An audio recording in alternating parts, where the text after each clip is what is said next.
This guy who was running for governor, I met him a couple years ago at a debate. He was, I believe, working with Vivek.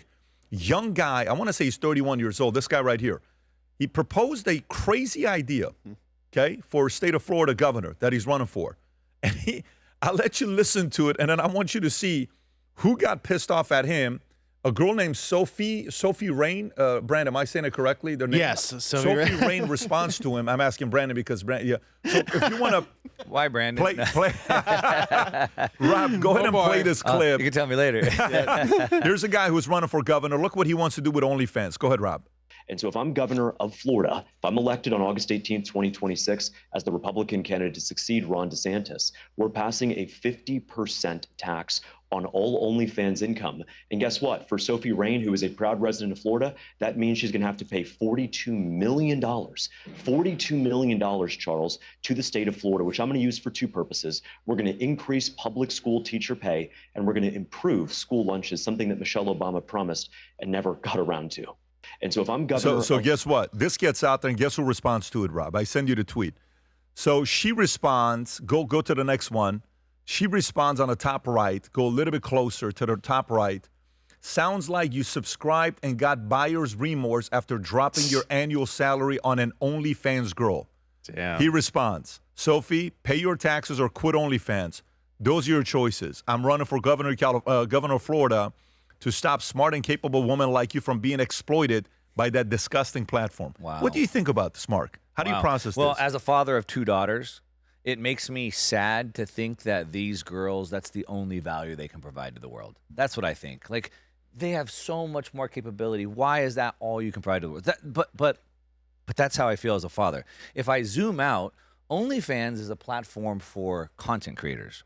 Now, I'm big in the action sports world. We were just at Anaheim 1, the big Supercross kickoff. And OnlyFans is sponsoring Supercross riders where they're having sponsors come on and help them offset their costs of their motocross racing, and they have subscribers that way. So there are other people than just girls that get naked or whatever they're doing on there, right? So I don't like that girls do this. I think it's sad. I think it's also systemic for the end of a fiat currency where people can't afford to live anymore and they turn to, unfortunately, whatever they call that, the oldest job in the world. But I don't like that. This is a Bernie Sanders type. This is a socialist type. I'm going to take 50% of your incomes. I don't like what you're doing.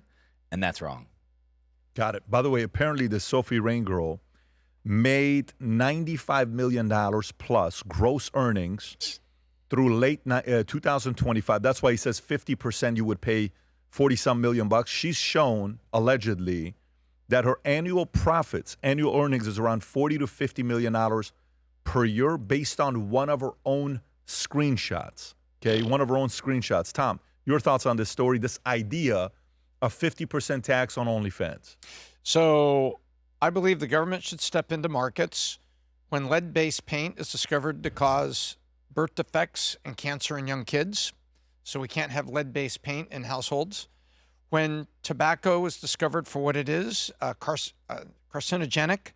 However, if free markets are operating with services that are legal and are operating legally, I am deeply against the federal government interfering with those markets. Or even state government. Huh? Or state governments as well. Or a state government. I'm against that. Now, if we don't like what a business is and we discover what we discover about lead-based paint, we discover what we discover about dioxin, we discover what we discover about Roundup weed killer, and we scientifically come back and we say, hey, this is no good. This is no good. We can't be doing this. Then now, for the greater good, we're doing it. But if this is a legal industry, then the problem that we have basically is the morality of the populace. And we need a better moral compass. And if you're upset about the moral compass, then let's work on that. But if it is legal and you're going out there and you're attacking a market, I'm against it.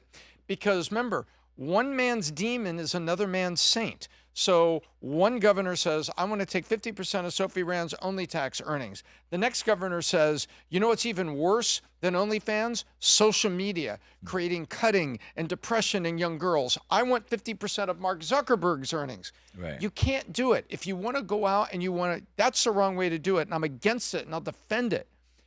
But if we come together and say, this industry has a problem, it's here, hold congressional hearings and then put regulation.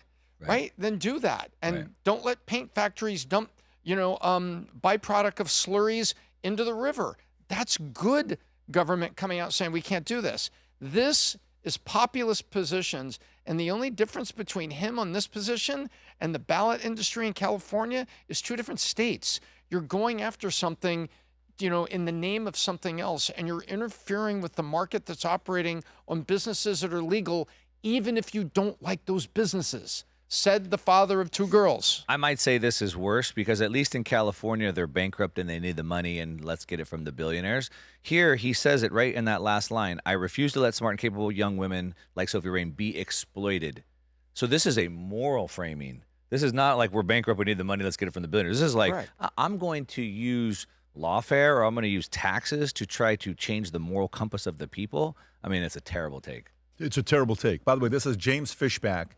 Brandon, where are you at with this? Yeah, I think it'd be Well, first you look of all, like you're 50-50. No.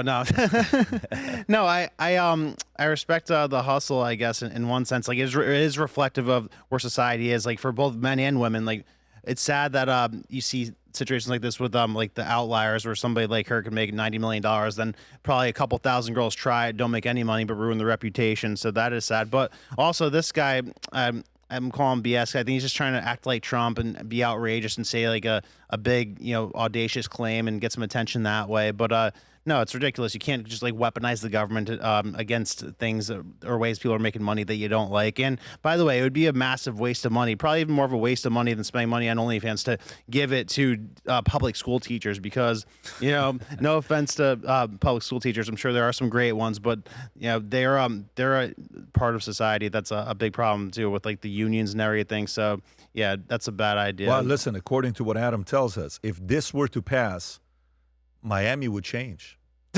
Yeah. The nightlife of Miami would change. You would see a lot of school teachers at nightclubs instead of it'd be a very, very different climate. And, he would definitely not support this. He'd be very disappointed with this. Parting shot, you make a good point about the moral compass. Remember, if we as a country just valued life above all else, Roe v. Wade wouldn't matter because we would ignore that. Because we would say, no, we value life. That law doesn't matter. The moral compass trumps laws because people will behave by their moral compass. You cannot regulate morality. Mm-hmm. Exactly. No, you cannot. You cannot. I will tell you, though, I like that a person like him is running, proposing wild ideas, and allowing the market to agree or disagree. You as a candidate have to be willing to put some crazy things out there and then see how the market reacts to it. Like last night I was saying this to the folks we were with at Casa D'Angelo, is look at how Trump works. Here's how Trump works. Yeah, we're going to cap credit cards at 10%. Let the market hash it out, debate. No, we're not going to do it. We'll move on. Yeah, we're thinking about coming out with a 50-year loan, mortgage loan. That's what we're going to be doing. Yeah. And then Bill Pulte comes out this week. Yeah, we're not doing it. Why? Market. You have to almost like pressure test the idea with the market and see. And it's such a great way because, James is going to watch it. James and I were talking last night on X, and this is a smart guy. But you got to be willing to test out ideas like this and have smart, fair, reasonable people rip it apart or support it based on their reasoning. And then you say, all right, good. Let's move on to the next idea. I don't mind candidate being risky and coming up with some crazy ideas every once in a while. For those of you that run small businesses, this is one thing that most people are not aware of. We run a consulting firm, ourselves called Bet David Consulting, where we do engagements with around 10,000 businesses from 60 plus countries around the world. And this is 75% of our business. It's one of the best kept secrets we have in our company that no one knows about. If you come to our office and you see how we grew 9 employees just a couple of years ago to now 165 full-time employees. And if you go downstairs on where Bet David Consulting is at, the energy there is electrifying. If you're a small business owner yourself, anywhere between 10 million plus $500 million revenue, if you're on that range and you want to find a way to get strategies, because each phase of a company goes through 5 phases, and each phase you have 5 challenges you face. If you want to know what those things are, go to betdavid.com, all the way to the bottom, fill out the information. We'll give you that 18-minute breakdown of what those 5x5 are. And then if there's a way we can help you take your business to the next level, whether you're raising capital, whether you have a compensation plan, that needs to be readjusted. We just had the most incredible meeting last week with our firm on Tuesday and on Thursday, whether it's comp, whether it's LTIP, equity, whether it's expanding in a new market, regulation, marketing, podcast, different ways of getting your story out there. You want to learn more about how we can help you out, go to biddavid.com, fill out your information. One of our consultants at the firm will get a hold of you. If you enjoyed this video, you want to watch more videos like this, click here. And if you want to watch the entire podcast, click here.